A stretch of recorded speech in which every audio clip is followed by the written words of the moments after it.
नमस्कार, बहुत स्वागत है आपका। सनातन धर्म में पूजा के समय दीपक जलाने का विशेष महत्व है और किसी भी देवता की पूजा के लिए उनके सामने दीपक जलाना शुभ भी माना जाता है। आमतौर पर आप अपने घरों में पीतल का दीपक, तांबे का दीपक, मिट्टी का दिया, इन दीपकों का इस्तेमाल करते हैं। लेकिन कई बार आपने ये भी देखा होगा कि लोग आटे का दीपक जलाते हैं। तो आप सोच रहे होंगे आखिर आटे का दीपक क्यों जलाया जाता है।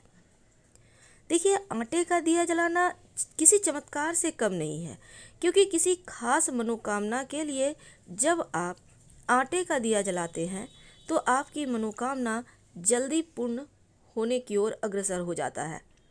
ज्योतिष में ये भी कहा गया है, जीवन की बड़ी से बड़ी समस्या का समाधान आटे के दीपक से निकल सकता है।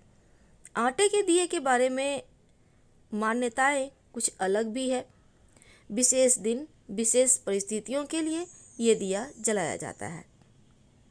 कहा जाता है कि तांत्रिक के कामों में भी आटे के दिए जलाए जाते हैं।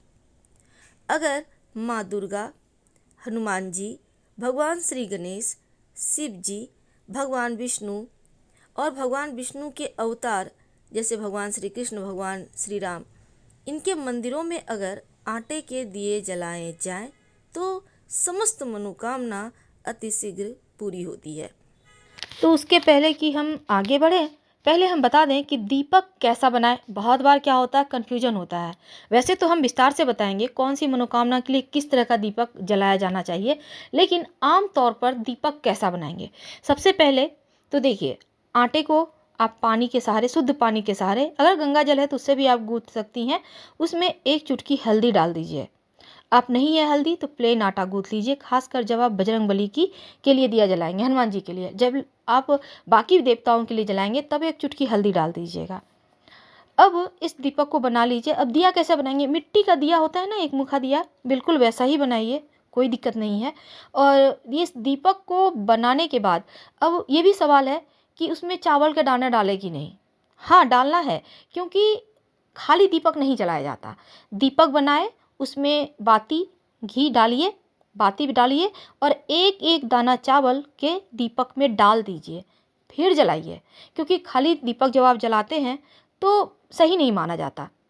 हमेशा ही उसको फुल रखिए, भर के रखिए। कहने का तात्पर्य वो पूर्णता, चावल होता है ना, व्यक्ति की मनोकामनाओं को पूर्ण करने का एक जरिया है, एक साधन है। ये समझ लें कि वो रास्ते हैं आपको आगे बढ़ने के, या फिर आप तक चीज़ों को प्राप्त करने के लिए वो रास्ते हैं। उसी मार्ग से, माध्यम से आपको मिलेगा, आप जिस भी मनोकामना के लिए दिया जलाएंगे।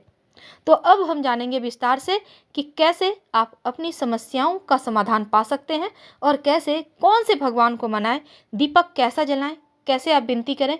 तमाम बातें हम विस्तार से बताएंगे। अब कोई कन्फ्यूज़न नहीं, उम्मीद है। लेकिन फिर भी आपको लगे कि समझ में नहीं आया तो प्लीज़ आप कमेंट कर सकते हैं। लेकिन किस कामना के लिए आप आटे का दिया जलाएं? देखिए, कर्ज से मुक्ति के लिए ये सर्वोत्तम माना गया है। शीघ्र विवाह के लिए, नौकरी व्यवसाय में उन्नति के लिए, बीमारियों से रक्षा के लिए, संतान प्राप्ति के लिए, कई तरह के संकटों के निवारण के लिए भी आटे का दिया जलाया जाता है।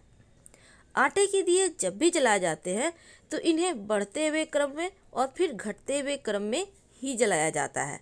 जैसे कि आपने अगर आज एक दिया जलाया तो अगले दिन 2, 3, फिर अगले दिन ऐसे ही बढ़ते जाएंगे और फिर आप घटते हुए क्रम में आएंगे। मान लेते हैं 11 दिन आपने सोचा है जलाने का, तो 11 दिन जैसे ही हो जाता है 11 दिया, उसके बाद आप 10, 9, 8 ऐसे करते हुए एक के क्रम में आएंगे। लेकिन जब आप आटे का दिया बनाएं तो क्या यूं ही आटा में पानी मिलाकर आप बना लेंगे? नहीं। जब भी आप आटे का दिया बनाने के लिए सोच रहे हैं, आप किसी विशेष मनोकामना की पूर्ति के लिए, तो आप दिया बनाने से पहले आप किसी भी भगवान के लिए बना रहे हो, उसमें एक चुटकी आटे में हल्दी जरूर डाल दें। अगर आटे का दिया बनाने के लिए उसमें हल्दी मिलाकर आप गूंथते हैं और फिर इस दिया को बनाकर इसमें घी या तेल डालकर बाती बनाएं तो आपकी मन्नत जल्दी पूरी होती है। जब भी आप अपनी मन्नत पूरी करने के लिए जाएं तो सभी मन्नत के लिए दिया मंदिर में ही लगाए जाते हैं। कई बार दीपक की संख्या पूरी होने से पहले ही कामना पूरी हो जाती है। अगर ऐसा हो भी जाए तो इस क्रम को आप बरकरार रखें, यानी कि मान लेते हैं बढ़ते हुए क्रम में ही या घटते हुए क्रम में आपके मन्नत पूरा हो गया तो आप मन्नत पूरा होने से इसको छोड़ना नहीं है, बल्कि एक तक आना है आपको। और जब भी आप संकल्प लिए हैं आपने कि इतना दिया जलाएंगे, तो वो दीपक आप जरूर जलाइए और हर दीपक के साथ हर दिन अपनी कामना जरूर कहिए। अब तो आपने ये जान लिया कि मन्नत के लिए आटे का दिया जलाया जाता है, क्योंकि अन्य दीपक की तुलना में आटे का दिया को ज़्यादा पवित्र और शुभ माना गया है। माँ अन्नपूर्णा का आशीर्वाद इस दीपक को जलाने से स्वतः ही मिल जाता है। तो आपको जैसे कोर्ट कचहरी में विजय प्राप्ति के लिए, झूठे मुकदमे से बाहर आने के लिए, घोर आर्थिक संकट से निवारण पाने के लिए, घर में कलह कलेश, पति पत्नी में विवाद, संतान प्राप्ति के लिए, बीमारियों से रक्षा के लिए, नौकरी प्राप्ति के लिए, शीघ्र विवाह के लिए, खुद का मकान के लिए, इन तमाम आप जो भी आपकी कामना है उसके लिए आप दिया जला सकते हैं। तो आटे का दिया आप 11 तक जलाने का भी संकल्प ले सकते हैं, 21 तक का भी ले सकते हैं और 31 यानी 31 या 41 तक का ले सकते हैं। हाईएस्ट ये बहुत जा सकता है, लेकिन सबसे उत्तम 41 यानी कि 41 दिया जलाने के महत्व बताए गए हैं। तो आटे में जब हल्दी मिलाकर आटे को गूँथेंगे और हाथों से उसे दीप का आकार देंगे, फिर उसमें आप घी या तेल डालेंगे। तो मन्नत पूरी होने के बाद एक साथ आटे के सारे दिए आप जला सकते हैं मंदिर जाकर, और दीपक की संख्या पूरी होने से पहले ही आप उसको खंडित ना करें। तो चलिए जानते हैं कौन से देवी देवता के सामने ये दिए कैसे जलाएंगे आप। तो अगर आर्थिक समस्याओं से परेशान हैं, तब आप 11 दिन तक लगातार संकल्प लेकर माँ लक्ष्मी के सामने आटे का दिया जलाएंगे।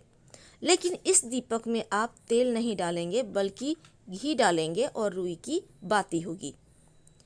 तो जैसे आपने माँ लक्ष्मी के सामने जलाना है आपको, तो आप शुक्रवार के दिन से शुरू करेंगे और क्रमशः 1, 2, 3, 4 अगले दिन इस तरह से करके आप 11 दिनों तक जाएंगे और फिर घटते हुए क्रम में 10, 9, 8, 7 की संख्या में आते हुए 1 तक आ जाएंगे। इस उपाय को करने से घर में आने वाली धन संबंधी परेशानियां समाप्त हो जाती है और आटे में हल्दी मिलाकर देसी घी का ही दीपक आपको जलाना है। इससे आर्थिक स्थिति सुधार होता है। अगर कर्ज की समस्या से परेशान हैं या फिर मुकदमे जैसी चीज़ें हैं या झगड़े लड़ाई है या मंगल संबंधी कोई भी दोष हो, चोट चपेट, तो फिर आप हनुमान जी के सामने आटे का दिया जलाएं तो उत्तम है। यहाँ तक कि हनुमान जी के सामने आप शनि के प्रकोप से मुक्ति के लिए भी दिया जला सकते हैं। आप यहाँ पर भी 11 की संख्या या 21, 31 या 41 आप वहाँ तक जा सकते हैं। फिर घटते हुए क्रम में आपको आना है। जब आप माँ अन्नपूर्णा के सामने आटे का दिया जलाएं तो इसमें भी घी ही डाला जाएगा और आर्थिक संकट दूर करने की प्रार्थना की जाएगी। लेकिन ये क्रमशः बिल्कुल वैसा ही होगा, कम से कम 11 दिन और अधिक से अधिक 41 दिन तक आप जलाएंगे। तो आज हमने आपको आटे के दिए के बारे में बताया कि कैसे इसको जलाया जाता है और कैसे इस दिया से आप मनोकामना पूर्ण कर सकते हैं। कई बार ये भी देखा गया है कि हनुमान जी के सामने जब आप दिया जलाते हैं तो मंगलवार के दिन से शुरू तो किया ही जाता है, लेकिन मंगलवार के 1 जलाया तो बुधवार को 2, फिर गुरुवार को 3, शुक्रवार को 4, आप इस तरह से करके भी जा सकते हैं। नहीं तो आप इस मंगलवार को 1 जलाया तो अगले मंगलवार को 2, इस तरह से करके सिर्फ मंगलवार के दिन भी आप जला सकते हैं। ये दिया कहीं भी जल सकता है, घर में, पास के मंदिर में, आपके लिए जो भी संभव हो आप वैसा ही करें। तो दीपक का महत्व और दीपक जलाने की विधि। मनोकामना पूर्ण होने के बाद भगवान को आप सारे दीपक चाहें तो एक साथ जलाकर उनका आभार व्यक्त कर सकते हैं। जैसे कि आपने 11 की संख्या में जलाने का आपने उनसे वादा किया है, तो अंत में 11 जला दें एक दिन में ही पूरा। धन्यवाद, हम फिर मिलेंगे। जानकारी अच्छी लगे तब लाइक कर सब्सक्राइब करें, अपनों से शेयर करें और कमेंट में हर हर महादेव जरूर लिखें। धन्यवाद।